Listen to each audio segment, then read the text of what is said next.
Hey, I'm Melanie Yencken. I work at Schibsted. I'm head of UX. Why are soft skills so important in UX?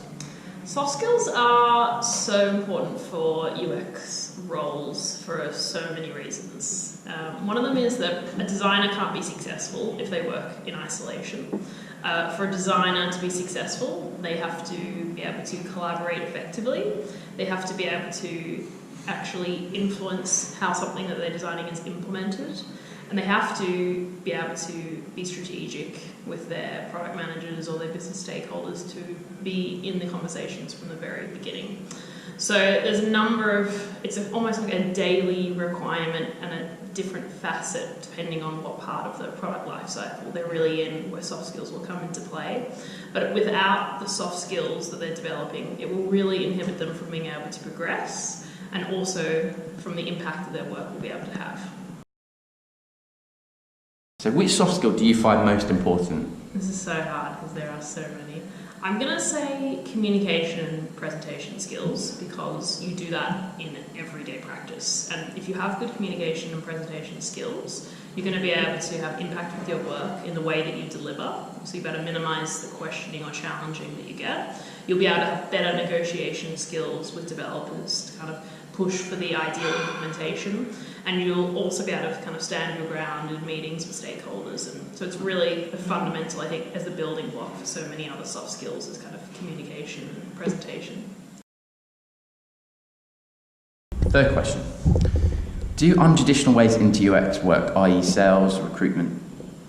Yes, definitely. So for me, it's all about passion. So I've hired people who've come without a graduate kind of degree in design quite a few times. Because to me, what I'm looking at as a hiring manager is that they have a passion for their particular skill set, that they've built a portfolio of good experience, but they also have experience with the different processes. And it doesn't matter where you've come from in your background, it just matters that you've built the time into your experience to actually attain these skills. So, I've hired people who've come from HR roles or various other roles, but they've in their own time built up a freelance portfolio of real projects that they've been able to deliver real impact with.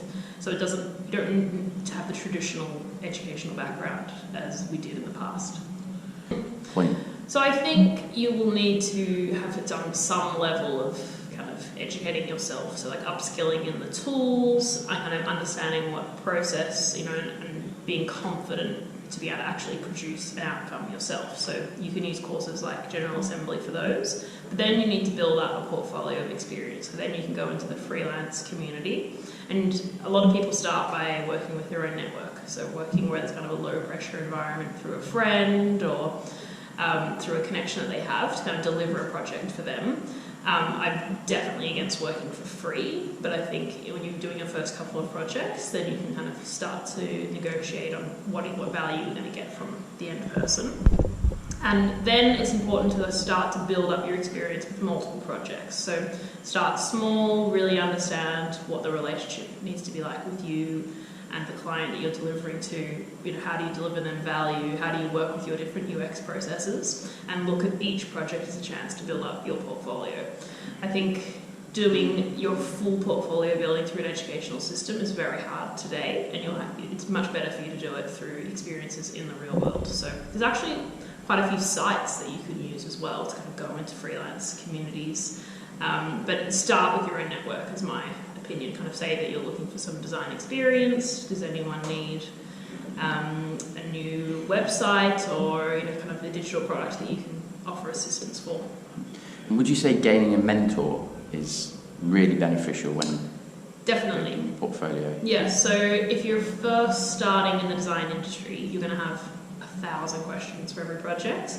So in the beginning, when I first started freelancing, my mentor was actually a peer, and we were both going through the same experience together, but we were both working on different projects. So we would actually pair up, at like 3 a.m. phone calls to kind of help each other through a freelance project, because every project's so different. So if you can lean on your own peers, that's definitely going to help. But if you can get a mentor within an organisation who's experienced, who can kind of help you by giving you feedback or help you by giving you some connections for potential projects to work on, then that's definitely going to be beneficial.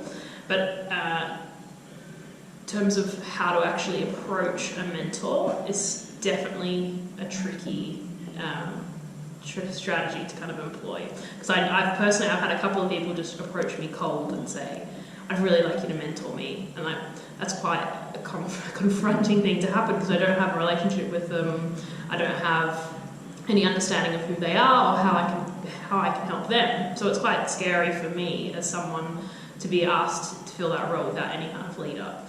So if you are thinking you need a mentor, you need to be quite strategic with understanding who it could be and trying to build a base relationship with them. Just ask them to go for a coffee, just very casually, to kind of say, hey, I just want to kind of pick your brain a little bit. Don't mention the word mentor until you've started to have a kind of a base relationship with them. And then once you see that you guys have a connection, then you can ask, can we make this a little bit more of a regular thing? Can we meet you once a month?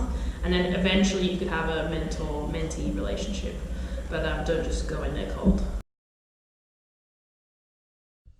Do you believe soft skills are more important in the client side or an agency?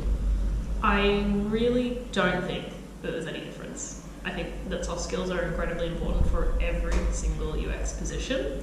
I think that you'll have different kind of set of soft skills that you'll need to develop for either role, and it will depend entirely on what kind of clients you're working with, if you're agency side. So what kind of business are you in? Are you in the banking sector, or what kind of soft skills do you have to conform to? But if you're client side, it will tend to depend entirely on what your organisation structure is like. So what's the political environment like? Personally, from working both sides, moving from agency to client, I think the soft skills, it tends to change depending on your level rather than client or agency. So when you're a junior, what you need to develop versus when you're moving into more senior positions, you need to start focusing on influencing others, influencing upwards, influencing sideways, strategic work. Whereas in the beginning, as I said earlier, the foundation is communication, presentation skills. So I really don't see a major difference. Perfect. Done.